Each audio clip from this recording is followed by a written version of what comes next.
Hello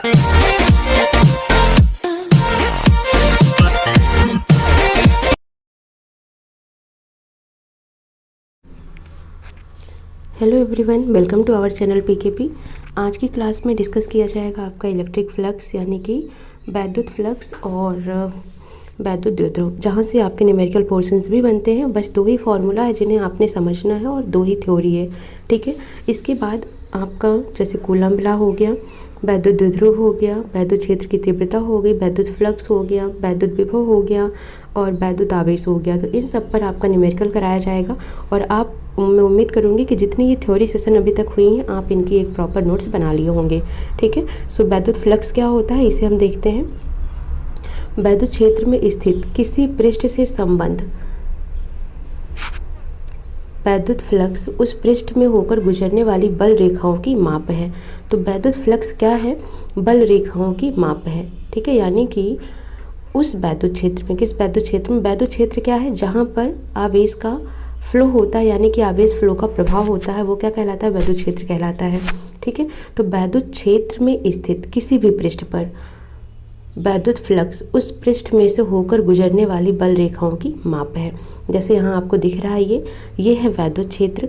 इस वैद्युत क्षेत्र में ये जो बल रेखाएं जा रही हैं यही क्या कहलाती हैं, वैद्युत फ्लक्स कहलाती हैं, ठीक है। और इन्हें हम कैसे डिनोट करते हैं, तो इनको हम फाई ई से डिनोट करते हैं वैद्युत फ्लक्स को। और ये आपका होता है वैद्युत flux phi E is equal to E, यानी कि इसको हम बोलते हैं वैद्युत क्षेत्र की तीव्रता, और यस होता है आपका सरफेस एरिया यानी कि पृष्ठ का क्षेत्रफल। इन दोनों के गुणनफल को वैद्युत फ्लक्स बोला जाता है। तो यहाँ से हो जाएगा आपका phi E is equal to E cos theta. ये कॉस थीटा क्या है, यहाँ पर कितना झुकाव है, कितना कोण बन रहा है, E cos theta into S हो जाएगा। तो phi E is equal to हो जाएगा ई इंटू एस, एक साथ ले लेंगे हम, कॉस थीटा हो जाएगा। फिर इसको हम सदिश के टर्म में यानी कि वेक्टर के टर्म में लिख देंगे, तो phi E is equal to vector E into vector S हो जाएगा। तो आपका जो फॉर्मूला जनरेट होता है वो हो जाता है ये। तो जब भी वैद्युत फ्लक्स आपको निकालने को बोलेगा तो आपको वैद्युत क्षेत्र की तीव्रता और सरफेस एरिया यानी कि क्षेत्रफल दिया होगा। यहाँ पर एस क्या है, पृष्ठीय क्षेत्रफल है, जिसका मान अलग अलग फिगर के लिए अलग अलग होगा। जैसे कोई गोला होगा तो वहाँ पर पाई आर स्क्वायर रखोगे, कोई वर्ग होगा तो वहाँ पर आप भुजा स्क्वायर रखोगे। तो इस तरीके रखकर आप पृष्ठीय क्षेत्रफल निकाल लेंगे। उसके बाद वैद्युत क्षेत्र की तीव्रता जो दी रहेगी उसके साथ मल्टीप्लाई करेंगे, तब आपको वैद्युत फ्लक्स मिल जाएगा। अब यहाँ पर अगर मात्रक निकालनी है तो कैसे निकालने होते हैं, तो वैद्युत क्षेत्र की तीव्रता E इज इक्वल टू क्या होता है, बल बटे आवेश, F बाई क्यू होता है। F का मात्रक क्या होता है, न्यूटन, और Q का मात्रक क्या होता है, कूलाम्ब। तो न्यूटन पर कूलाम्ब हो गया वैद्युत क्षेत्र की तीव्रता का मात्रक। उसके बाद है यहाँ पर सरफेस एरिया यानी कि पृष्ठीय क्षेत्रफल, जिसका मीटर स्क्वायर होता है। तो यहाँ से आपको मिल जाएगा न्यूटन मीटर स्क्वायर पर कूलाम्ब, ठीक है। दूसरा अगर हम देखते हैं तो वैद्युत क्षेत्र की तीव्रता E इज इक्वल टू होता है वोल्टेज अपान में डिस्टेंस, वोल्टेज अपान में डिस्टेंस। तो वोल्टेज का हो जाएगा V यानी कि वोल्ट, और डिस्टेंस का हो जाएगा मीटर। तो वोल्ट पर मीटर हो गया वैद्युत क्षेत्र की तीव्रता का, मीटर स्क्वायर हो गया क्षेत्रफल का, तो मीटर से मीटर कट जाएगा, वोल्ट इंटू मीटर आ जाएगा। तो दो आपको मात्रक मिलेंगे, एसआई मात्रक में न्यूटन मीटर स्क्वायर पर कूलाम्ब और दूसरा वोल्ट इंटू मीटर, ठीक है। तो ये हो जाएगा आपका वैद्युत फ्लक्स का मात्रक। अब वैद्युत फ्लक्स की भीमा निकालनी हो तो ई का आपको पता होना चाहिए कि वैद्युत क्षेत्र की तीव्रता का हमने निकाला था ml T-3 a, ठीक है, सॉरी a-1 ये निकाला था। और साथ में अब क्या लेना है आपको, एल स्क्वायर लेना है। तो सबसे पहले क्या करना है आपको, ई की रखनी है। तो ई के लिए क्या होता है, बल बटे आवेश, बल बटे आवेश होता है। तो बल का होता है mlt-2 और आवेश का होता है a इंटू टी। और यहाँ पर हो गया, ये हो गया आपका सरफेस एरिया, जिसका होता है मीटर स्क्वायर, और मीटर को हम लंबाई से लिखते हैं, एल स्क्वायर हो जाएगा इसकी बीमा। जब हम इसको सॉल्व कर लेंगे तो यहाँ पर आप देखोगे m है तो m मिल गया, l यहाँ पर 1 है और यहाँ पर पावर में 2 है, तो 2 + 1 कितना हो जाएगा, l पावर 3 हो जाएगा। यहाँ t-2 है और ये नीचे से t ऊपर जाएगा तो t-1 एक और हो जाएगा। तो -2 में -1 करेंगे तो t-3 हो जाएगा, और a आपका नीचे है, ऊपर जाकर a-1 हो जाएगा। तो इस तरीके से आपको वैद्युत फ्लक्स की बीमा मिल जाएगी ml3 t-3 a-1। ये तो हो गया वैद्युत फ्लक्स का। अब अगर आपसे क्वेश्चन पूछता है कि वैद्युत फ्लक्स तथा वैद्युत क्षेत्र में संबंध क्या होता है, ठीक है, तो ये एक आपको इस तरीके से पिंड दिखा देना है। यहाँ पर जब भी आप देखोगे तो ये वैद्युत फ्लक्स, ये वैद्युत क्षेत्र की तीव्रता होती है, तो साथ में उसके साथ क्या होता है, ये सरफेस एरिया, ठीक है। तो ये चीज़ें आपको ऐसे बनाकर दिखा देनी है। अब यहाँ पर वैद्युत फ्लक्स क्या होता है, तो आपको पता है कि जब बहुत सारे वैद्युत फ्लक्स निकालने होते हैं तो ये हर एक सेपरेट का निकाल कर उनको क्या कर देते हैं, हम प्लस कर देते हैं, है ना, समेशन कर देते हैं। अलग अलग पिंड का निकाल कर सबका समेशन कर देते हैं तो हमको टोटल वैद्युत फ्लक्स मिल जाता है। तो ये E1 into DS1, E2 into DS2, ये इस तरीके से हमको जितने भी पिंड होंगे उन सब का निकाल लेंगे फ्लक्स और उनको जोड़ देंगे। तो यहाँ से हमको मिल जाएगा phi E is equal to E into DS। अब ये DS है तो इसका हमको क्या करना होगा, इंटीग्रेशन करना होगा, क्योंकि डिफ्रेंशिएशन है तो इंटीग्रेशन लगाएंगे यहाँ पर और हमको जो फार्मूला मिलेगा वो मिल जाएगा phi E is equal to integration E into DS is equal to integration E DS cos theta, ठीक है। तो आप इसको लिख सकते हैं, वैद्युत क्षेत्र में स्थित किसी पृष्ठ के संबंध वैद्युत फ्लक्स का मान उस पृष्ठ पर वैद्युत क्षेत्र के पृष्ठ के समाकलन के बराबर होता है। किसके बराबर होता है, वैद्युत क्षेत्र के पृष्ठ के समाकलन के बराबर होता है। तो ये आपको नोट कर लेना है और याद करना है, ठीक है। सिर्फ फार्मूला अगर आपको याद हो गया तो फार्मूले से ही आप बना सकते हैं, वैद्युत क्षेत्र में स्थित किसी पृष्ठ के संबंध वैद्युत फ्लक्स का मान यानी phi E का मान उस पृष्ठ पर वैद्युत क्षेत्र के पृष्ठ के समाकलन के बराबर होता है, ठीक है। ये तो हो गया वैद्युत फ्लक्स। अब वैद्युत द्विध्रुव देख लीजिए। वैद्युत द्विध्रुव क्या होता है, जैसे आपने पढ़ा हो चुंबकीय द्विध्रुव, तो चुंबक में भी दो ध्रुव होते हैं, एक उत्तर होता है एक दक्षिण होता है। तो ऐसे ही हमारा वैद्युत द्विध्रुव भी है।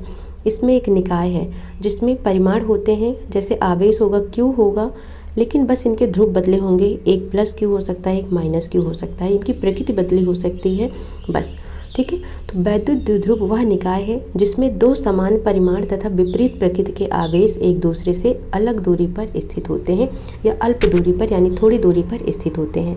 तो आप समझ गए होंगे कि वैद्युत द्विध्रुव क्या है, वह निकाय है, ऐसा निकाय है जिसमें मान लो ये हो गया, ये वैद्युत द्विध्रुव हो गया, ठीक है। ऐसा निकाय है जिसमें दो समान परिमाण यानी कि Q है दोनों ही जगह, बस ये क्या है, विपरीत आवेश के हैं, यानी एक प्लस Q है तो दूसरा माइनस Q, एक दूसरे से अल्प दूरी यानी कि 2L की दूरी पर स्थित है। और यही निकाय क्या कहलाता है, वैद्युत द्विध्रुव कहलाता है, ठीक है। जिसके दो ध्रुव हों, द्विध्रुव का मतलब दो ध्रुव हैं, एक प्लस और एक माइनस।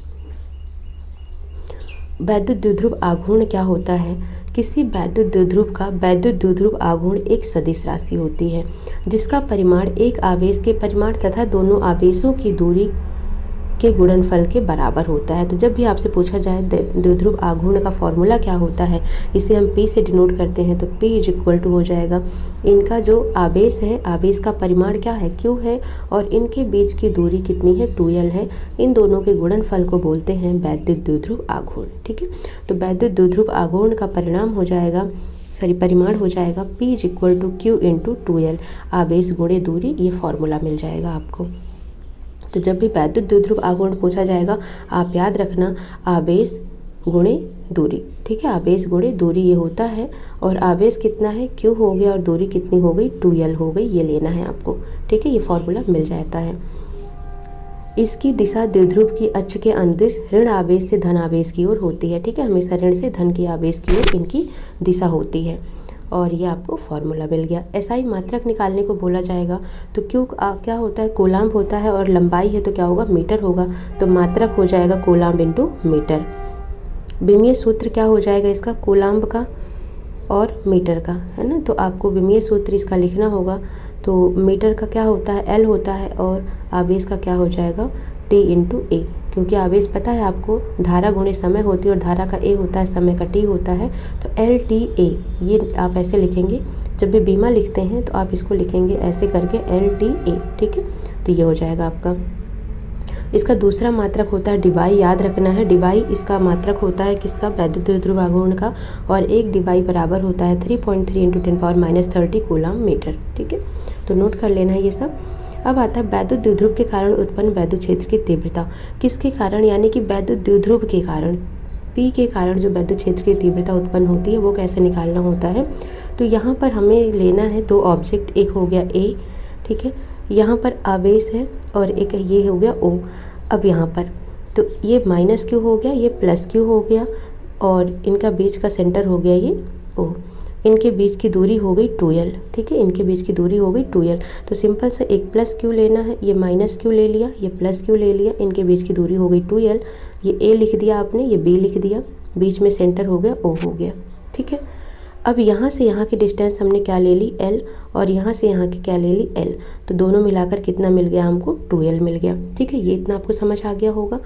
अब यहाँ से इस सेंटर से इसके मध्य बिंदु से r दूरी पर एक बिंदु P रखा है जिस पर वैद्युत क्षेत्र की तीव्रता निकालनी होती है, ठीक है। और P के एक डायरेक्शन में आपको वैद्युत क्षेत्र की तीव्रता E1 और E2 इस तरीके से डिनोट करना होता है।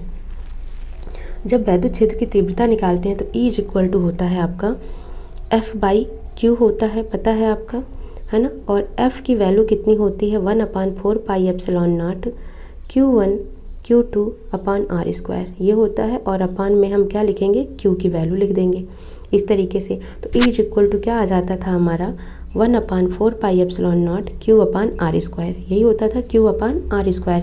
लेकिन हमें E1 लिखना है, E1 वैद्युत क्षेत्र की तीव्रता निकालनी है।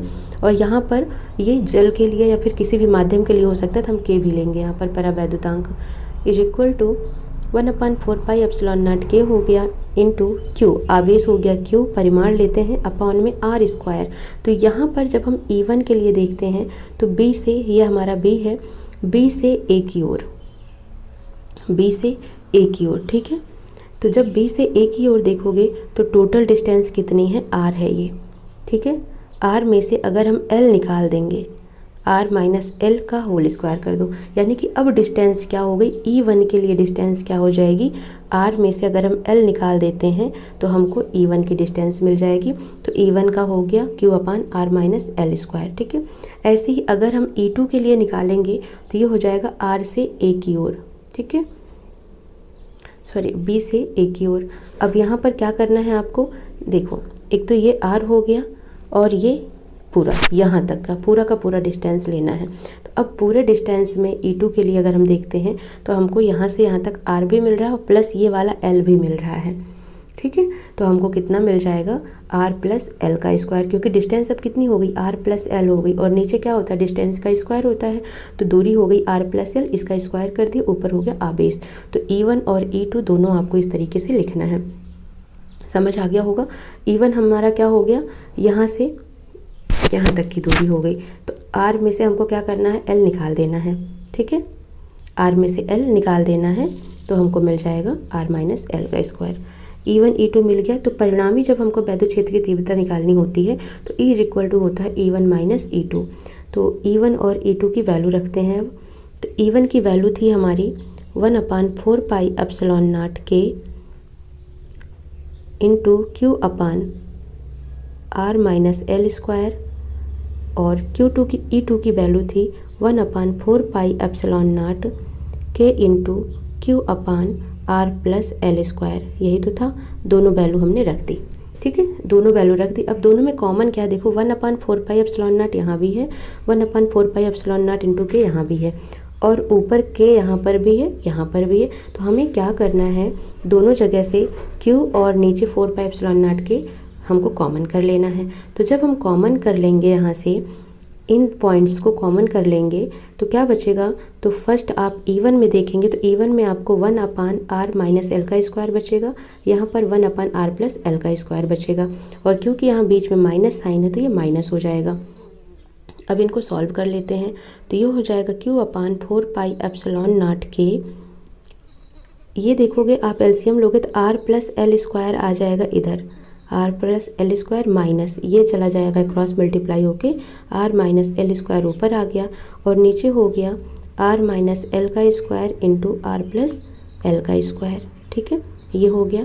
अब इनको सॉल्व कर लेते हैं। तो सॉल्व करेंगे, ऊपर R प्लस L का स्क्वायर है, माइनस R माइनस L का स्क्वायर आप करोगे तो आपको क्या मिलेगा, जब आपने पता होगा A प्लस B का square minus A minus B का स्क्वायर आप करते हैं तो आपको क्या मिलता है, 4AB मिलता है। क्या मिलता है, 4AB। तो यहाँ पर भी आपको क्या मिल जाएगा, यहाँ पे आपको मिल जाएगा ऊपर वाला जो वैल्यू होगा सॉल्व होके आ जाएगा आपका आर प्लस एल का square minus R minus L का स्क्वायर इज इक्वल टू आपको मिलेगा 4RL। ठीक है, तो 4RL आपको यहाँ पर रखना है। तो आपको जो वैल्यू मिलेगी वो इस तरीके से मिल जाएगी, E इज इक्वल टू 1/4πε0 के इंटू, अब देखो Q था तो Q हमने 2 2 जा 4 है ना, 4QLR ऊपर ये हो गया और नीचे आपको क्या मिल गया। अब यहाँ पर देखो R माइनस एल है और R प्लस एल है, इन दोनों का ही स्क्वायर ही तो है, तो हम इसको लिख सकते हैं R square minus L square का होल स्क्वायर। तो डिनोमिनेटर में आपका लिख उठेगा R square minus L square का होल स्क्वायर। ऊपर हमें मिला है 4QL इंटू आर। अब इसको हम बना सकते हैं, आपको पता है द्विध्रुव आघूर्ण फार्मूला होता है Q into 2L, Q into 2L। तो हम इस वैल्यू को क्यों ना इसके रूप में लिख दें। तो हमने क्या किया, 2 into Q into 2L into R लिख दिए। ठीक है, डिनोमिनेटर की जगह न्यूमरेटर में हमने लिख दिया 2 into Q into 2L into R. अब 2 into QL, 2Q into 2L, इसका मान क्या हो जाएगा, P के बराबर हो जाएगा। तो हमने इस वैल्यू को रिप्लेस कर दिया किससे, P से, क्योंकि ये है आपका वैद्युत द्विध्रुव आघूर्ण। तो हमको मिल जाएगा formula E is equal to 1/4πε0 के 2PR/R square minus L square का होल स्क्वायर। अब यहाँ पर क्योंकि R ये पूरा है, L ये है, तो L को हम क्या करेंगे, निगलेक्ट कर देंगे। L बहुत छोटा है R के तुलना में, तो L को हम 0 मान के निगलेक्ट कर देंगे। तो यहाँ से हमें मिल जाएगा 2PR अपॉन में R स्क्वायर का स्क्वायर, L की जगह 0 कर दिया। ठीक है, अब यहाँ पर क्या हो गया, 2 2 जा 4 हो गया। तो यहाँ पर आपको मिलेगा 1/4πε0 के इंटू 2PR, ऊपर ये मिलेगा 2PR, नीचे हो जाएगा R पावर 4, एक R से एक R कट जाएगा तो नीचे R पावर 3 बचेगा और ऊपर 2P बच जाएगा। तो आपको नया द्विध्रुव आघूर्ण का फॉर्मूला मिल जाएगा, E is equal to 1/4πε0 into 2P/R³। ये किसके लिए है, ये आपको जो मिल रहा है ना, E अक्षीय, ठीक है, अक्षीय और निरक्षीय दो होते हैं, याद रखना है। तो E अक्षीय के लिए आपको ये फॉर्मूला याद करना है। और अगर यहीं पर E निरक्षीय होगा तो लिखवा देती हूँ मैं, E निरक्षीय इज इक्वल टू हो जाएगा 1/4πε0 P/R³। ठीक है, यहाँ 2 है, वहाँ पर 2 नहीं होगा निरक्षीय में, बस इतना है। ठीक है, तो इस तरीके से दोनों ही फार्मूला आपको नोट कर लेना है। उसके बाद ये लास्ट टॉपिक है अभी का इस वीडियो का, और इसके बाद आपके न्यूमेरिकल्स चलेंगे। जितना अभी तक थ्योरी हुआ है उसके बाद फिर से थ्योरी होगा इस चैप्टर का। ठीक है, तो एक समान वैद्युत क्षेत्र में द्विध्रुव बल आघूर्ण, तो इसमें देखना है आपको बल आघूर्ण टा इज इक्वल टू, इसको हम टा से डिनोट करते हैं, बल आघूर्ण टाउ इज इक्वल टू हो जाएगा एक बल का परिमाण गुणे दोनों बलों की क्रिया रेखा के बीच लंबवत दूरी। यानी कि बल का परिमाण क्या है और उन दोनों बलों की क्रिया रेखाओं के बीच की लंबवत दूरी क्या है, इनके गुणनफल को बल आघूर्ण टाउ बोला जाएगा। तो ये हो जाएगा tau is equal to Q into E, क्योंकि फॉर्मूला होता है E is equal to F/Q होता है। तो यहाँ से अगर हम F निकालना है, बल निकालना है, तो बल बराबर हो जाएगा वैद्युत क्षेत्र की तीव्रता गुणे आवेश, E इंटू Q। तो यहाँ पर F की जगह हमने क्या रख दिया, E इंटू Q, और ये हो गया दूरी Bn, और दूरी हो जाएगी 2L साइन थीटा, क्योंकि लंबवत दूरी बोला है इनके बीच का, तो 2L साइन थीटा हो जाएगा। तो QE into 2L sine theta, तो मल्टीप्लाई कर दो तो 2QLE साइन थीटा हो जाएगा। और आपको पता है कि Q इंटू 2L को हम क्या लिखते हैं, P लिखते हैं, तो इसकी जगह हमने क्या लिख दिया, P लिख दिया, तो PE साइन थीटा हो गया। तो इस तरीके से टाउ इज इक्वल टू आपको मिल गया PE साइन थीटा। तो ये भी फॉर्मूला आपको याद रखना है बल आघूर्ण का। ठीक है, या सदिश रूप में रिप्रेजेंट करना होगा तो P इंटू ई हो जाएगा, vector P into vector E हो जाएगा। और इनके बेस पर भी क्वेश्चंस हैं, तो इनको हम नेक्स्ट क्लास में देखेंगे, इनके बेस पे कैसे कैसे क्वेश्चंस हैं, किस तरीके से उनको सॉल्व करना है। तब तक के लिए अगर आपको वीडियो में कोई डाउट है, कुछ समझ नहीं आया, तो आप कमेंट सेक्शन में मैसेज कर सकते हैं और आप प्रॉपर नोट्स बनाइए। ठीक है, और कैसी लगी वीडियो कमेंट सेक्शन में ज़रूर बताएं। फिर मिलते हैं नेक्स्ट सेशन में। Thank you for watching.